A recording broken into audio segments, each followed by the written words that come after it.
আমি স্বামী অম্বিকানন্দের কাছে যাব, কিন্তু তার আগে আমি অম্বিকানন্দ মহারাজের কাছে যাওয়ার আগে শুভেন্দু অধিকারী আজকে যে কথাটা বলেছেন, গোটা বাংলা কিন্তু রিয়াক্ট করছে এই বক্তব্যটা, পার্টিকুলার বক্তব্যটা। আমি একবার শোনাই, সুকন্যা দি আপনাকেও শোনাচ্ছি, আমি অম্বিকানন্দের কাছে যাওয়ার আগে একবার শুনে নি, আবার শুনে নি দরকার হলে।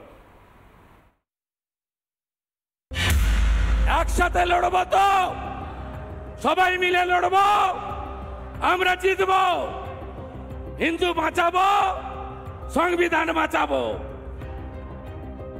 আর বলবো, আমিও বলেছি রাষ্ট্রবাদী মুসলিম, আপনারাও বলেছেন সবকা সাথ সবকা বিকাশ।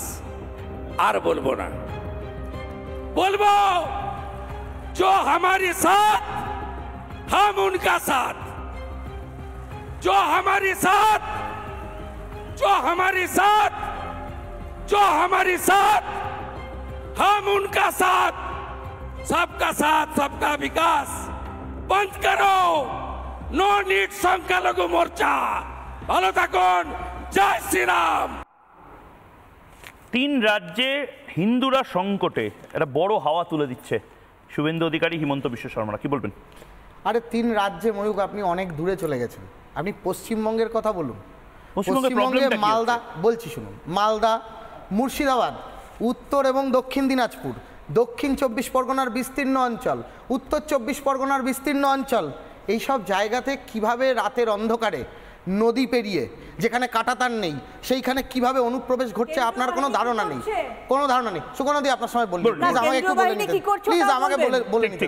ঠিক আছে, তো আজকে অনুপ্রবেশ যে ঘটছে, এই অনুপ্রবেশের কারণে আপনারা কি দেখাচ্ছেন?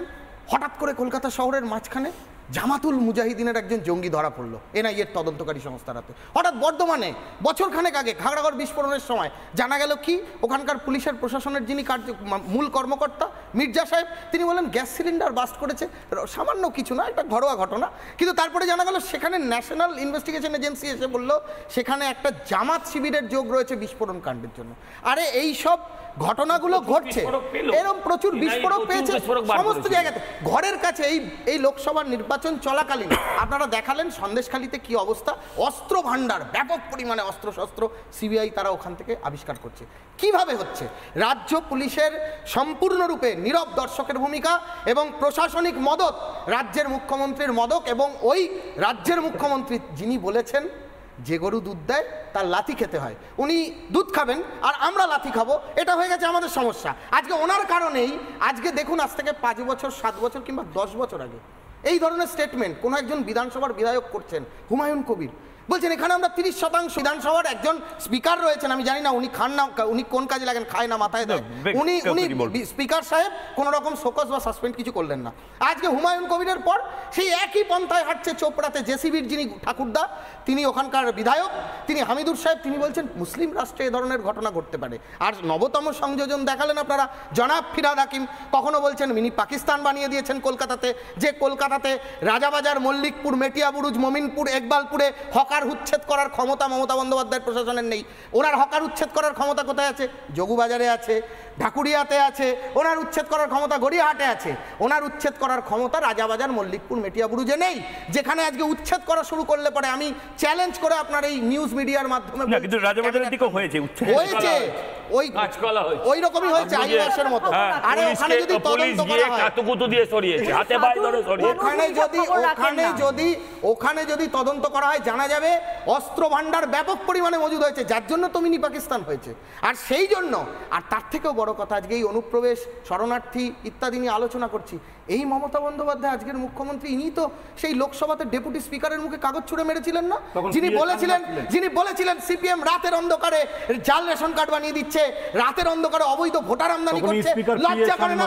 আজকে তিনি সেই সিপিএম এর দেখানো পথে, সিপিএম এর মার্ক্সবাদের বাধ্য ছাত্রী হয়ে তিনি আজকে কি আচরণ করছেন?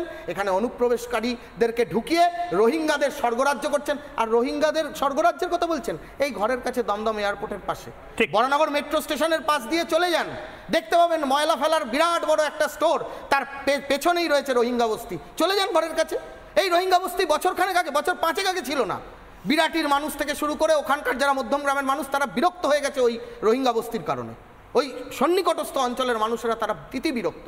সুতরাং মমতা বন্দ্যোপাধ্যায়ের তোষণের রাজনীতি একমেবার দ্বিতীয়, পশ্চিম বাংলাকে পাকিস্তান কাশ্মীর। আমি মানুষদের কাছে যাব, কিন্তু মানুষদের কাছে যাওয়ার আগে আবার শুভেন্দু অধিকারী ঠিক আরেকটি অংশতে কি বলেছিলেন একবার শুনবো।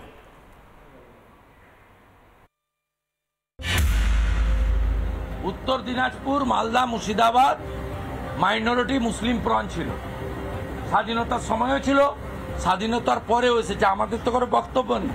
কিন্তু আজকে 9টা জেলা তার ডেমোগ্রাফি চেঞ্জ হয়েছে কেন? দক্ষিণ 24 পরগনার অবস্থা এটা হয়েছে কেন? এরা কারা?